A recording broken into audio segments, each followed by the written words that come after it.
the ordinary Pakistanis that don't tend to feature in the news. Well, like you said, Pakistan features in Britain, unfortunately, bad news. Like I said, there's no news like bad news. So it's earlier in the conversation you mentioned that media focuses too much on the Western conspiracy theories. It's fun. It sells better, Adam, both ways. That's fair, right? Well, yeah. You have to grant me that. No, I grant you that, but it is a constant challenge to overcome that rather macabre focus on difficulty and death. The Olympics is one great way of doing it. We will also be marking not just modern Britain, but if you like, historic Britain in celebrating Her Majesty the Queen's Diamond Jubilee this year. We have just worked closely with Pakistan on the Perth Commonwealth Heads of Government meeting in Australia. There are so many ties, historic and modern, that bind our two countries that I do believe we should be celebrating. No doubt. You talked about bad news, we talked about bad news, you talked about taking away the misconceptions about Pakistan's security. So can I put you on the spot here and maybe ask you, are there real misconceptions you feel? Would you give a message to the world saying that Pakistan is a place where they should invest, they should visit more?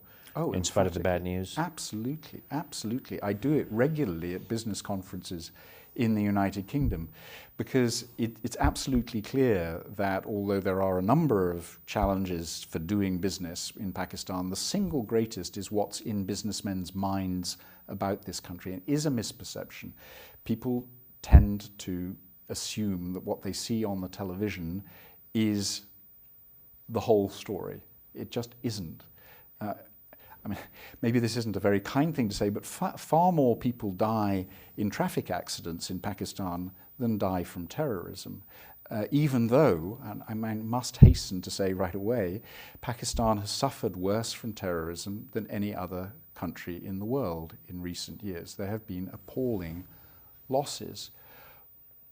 But living in Pakistan, you just know that day to day that doesn't affect most of the country.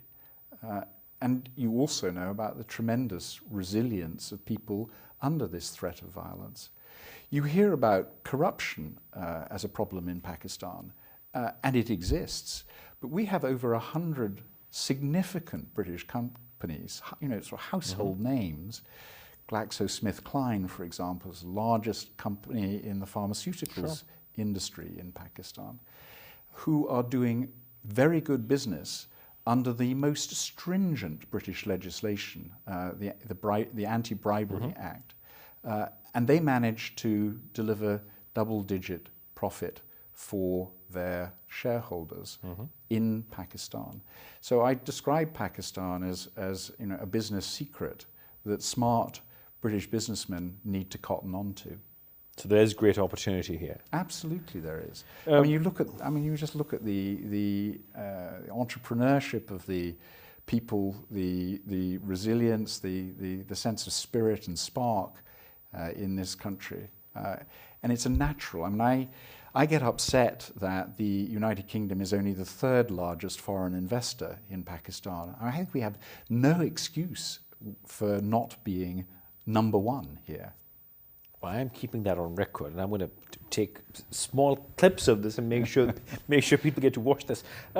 British Council issued the Next Generation report a couple of years ago, and they identified the human resource capital, the young people of Pakistan Energy. And I felt that after that, since it was a United Kingdom effort, that report would not just get lost in time. Yeah. It was talked about for a few weeks, months. I heard politicians referring to it and flashing a copy here and there, but then it just died out and got lost in all the other beautiful news we get from day to day. Where does that stand, and how is your government or the mission working with that segment of this population, which is a great asset not just to Pakistan but to the world? And this is a very serious point. I could say quite a lot. I will try to be brief, but Pakistan's greatest opportunity and potentially, sadly, its greatest threat is its young people.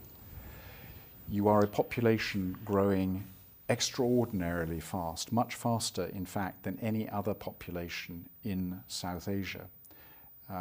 This can be the motor for very rapid economic growth if these young people are educated and given jobs. It can be the opposite if they are unemployed and disillusioned. So supporting ordinary young Pakistanis is something that seems to us immensely worthwhile. Mm-hmm. It is quite difficult to sustain the debate in Pakistan, but we seek, by working with Pakistani partners, to do precisely that. We have moved on from the Next Generation report of the British Council to talking about the education emergency in Pakistan. And we will go on encouraging public debate. 2011 was the year of education in Pakistan. Did anyone notice? We are having to think hard about how we can engage most constructively in a debate about the direction of this country for the next generation. And one small contribution to that is this Celebrating Connections campaign. It will help us to learn how we can talk better with Pakistan and with Pakistanis. It is directed chiefly at young people, particularly young urban citizens of this country.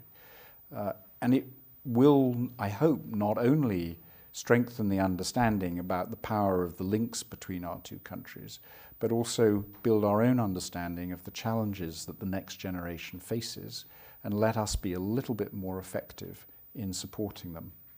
What have been your biggest challenges and all the things that you do here? Where do I start? But we have time. If you're the British High Commissioner sitting in Pakistan, you're blessed with a lot of ministerial attention from the United Kingdom. You're blessed with relatively large amounts of resource compared to what we are able to apply to our relationship with other countries.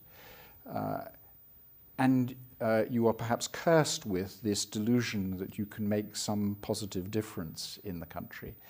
And as you think about how to make a positive difference, because I repeat, we will not flourish if Pakistan is not flourishing, we need this country to blossom economically, socially, politically. I think the biggest challenge for us is the challenge of scale. We do good things, whether it is the British Council connecting classrooms or research institutes, or the Department for International Development, UK Aid, with its largest development program. Maybe even our diplomacy has some positive dimensions to it. But Pakistan is a country with 3 times the population of the United Kingdom, 3 times the territory of the United Kingdom. It's not enough, as I tell my colleagues, to reach 1,000 or 10,000 people. We need to be connecting with literally millions of Pakistanis if we are to convince ourselves that we're having a positive effect.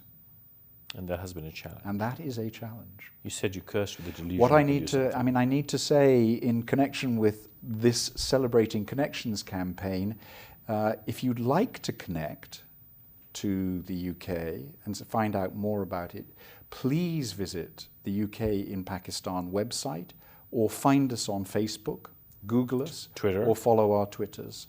UK in Pakistan, all one word. We will, of course, is where we are for this campaign, and your feedback will help us engage and work together better than ever. And you did mention you will be taking questions and giving video answers. I will indeed. I hope that people will post questions and that at least every month I will be able to do a wrap-up session on video, providing the most honest answers I can within the limits of diplomacy. Well, that was a convenient little clause to save yourself. Anything you'd like to say to the people watching you right now? Any other message? Any other request you'd like to make? Well, I think I'd like to say to young Pakistanis who I hope are following this program, you are the future of this country, and for that reason you matter to the United Kingdom tremendously. I really hope that you will teach us how to be the best possible partner for this country.